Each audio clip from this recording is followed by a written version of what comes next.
Welcome into my favorite show every single week. It is our mailbag, and today you get your questions answered right here on the show. It's my favorite one every single week. You guys ask me questions, I give you answers, and if you have a question for me, make sure to join us on Tuesday evenings, 5 p.m. Eastern Time. We go live, do these live mailbag segments, so you can get your questions right then. I'm starting a new sub battle because it's a new month of March. Happy March, everybody. And we're going to take on the Bills breakdown, okay? It is the team that knocked us out of the playoffs, the teams that dashed the Super Bowl hopes. And if you want to bury them and every member of Bills Mafia, then we will absolutely destroy them in this March sub battle. We're starting new, starting fresh, 0 subs each. Let's run up the score and do it early. Hit that sub button. We're going to start with Yee-Kaw, my man who just got home from Tokyo. Glad you're back. Saying hashtag Ravens. I read an article on the Ravens app suggesting to draft James Pearce Jr. I know you're a Vols fan. Would he fit the scheme? Would he be available once Baltimore is on the clock? I am a Vols fan. Thank you for knowing that. He would fit the scheme. I think he would fit this scheme perfectly. Okay, I think he's like a Dafe Owe, just a lot faster and a lot more athletic, okay? I love it off AOA. I think he's going to be phenomenal this year. He had a great year last year. I think James Pearce has an incredibly high ceiling. Now, would he be available once Baltimore's on the clock? That's kind of still up in the air. Okay, some character issues, rumors came out pretty recently, and apparently that's been making him fall down draft boards. I know Mel Kiper Jr.'s latest mock did not have him going in that first round, okay? So if he's available and he's there in that first round, guys, I would pick him. I think he's still got a ton to do in this league. Okay, great question though, you call. Appreciate it. Next up, from a Ray Lewis fan, said, should the Ravens trade for Tyreek Hill, the cheetah? Great question, my friend. I don't know. The Tyreek Hill situation has been so interesting since the offseason. He said those comments at the end of the season. Everybody was like, oh my gosh, he wants out of Miami. And then he kind of backtracked on those comments. And now he's saying, I'm sticking in Miami. I love being here. I don't think they need to. I think of positions worthy of a trade, I think wide receiver is like third on the list behind edge rusher and corner. Okay, so I think it'd be fun. You'd have to pay him a lot of money. Ravens don't have a lot of money. It's not super realistic. But I think adding the cheetah to this offense would be like the greatest show on turf. It would be unreal. Okay, great question, though. Put your GM hat on, okay? Pretend you're Eric DeCosta. You're bald. Put the hat on. Should the Ravens trade for Tyreek Hill? Give me a yes. Give me a no in the comment section down below. Love to hear you guys' answer. We got Ravens King. Next question, hashtag Ravens. I think we should address cornerback in free agency, address pass rush in the first round of the NFL draft. I think that's what we should do. Cornerback in free agency, I love that play as well. Charvarius Ward, DJ Reed, two, I think, amazing options. Asante Samuel Jr. as well. With Reed and Ward, they wouldn't be that expensive. 3 years, $14 million. I know that's a little bit, but guys, it's such a position of need for this team. Now, when talking about the draft, the thing that's tricky about that is there's so many great pass rushers. I think you could find a good one in 2 or 3. And if you don't get a cornerback in free agency, then getting one in the first round might serve you a little bit better because it's a little top heavy. You could maybe get a really good one in the second round, like A.Z. Thomas, maybe Benjamin Morrison. Outside of the second round, I don't want them to go cornerback, at least if they're planning on him being a starter in year 1. Next up, we got Matthew Kim. Do you think Mark could be shipped out on draft day? If so, for what? I don't know about on draft day. It would be really interesting if he was. It'd be a lot some great content, some great juicy little rumors and things, or not, I guess not rumors, some juicy news.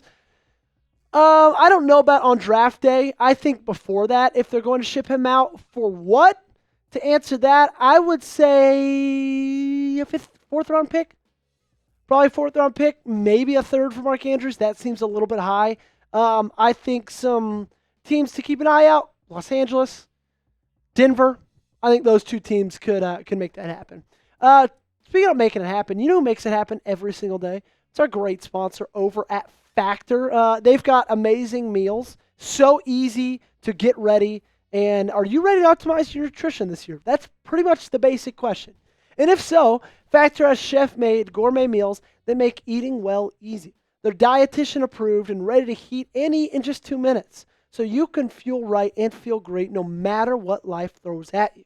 Factor arrives fresh and fully prepared for any active or busy lifestyle. Lose up to 8 pounds in 8 weeks with Factor Keto meals with 40 options across 8 dietary preferences on the menu each week. It's easy to pick meals tailored to your goals. Choose from preferences like Calorie Smart, Protein Plus, or Keto. And that's the thing I love so much about Factor, right? We all want to eat better, but the hard thing about eating well is you've got to go out and get the food, find the meals, and then make them yourself. If you want to prioritize eating well, do it with Factor because they will ship it for you. And if you use our code, Factor Podcast, you can get 50% off. So eat smart with Factor. Get started at factormeals.com/factorpodcast and use code FactorPodcast to get 50% off your first box plus free shipping.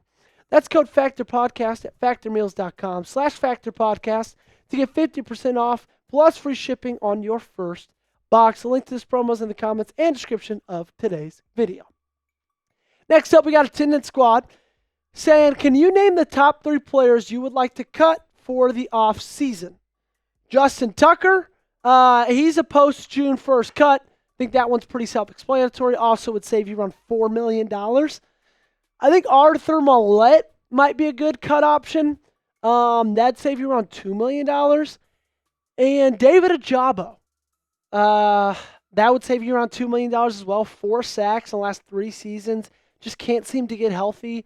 You could save a little cheddar there. Those are my 3. I think number 1, though, is number 1's Justin Tucker.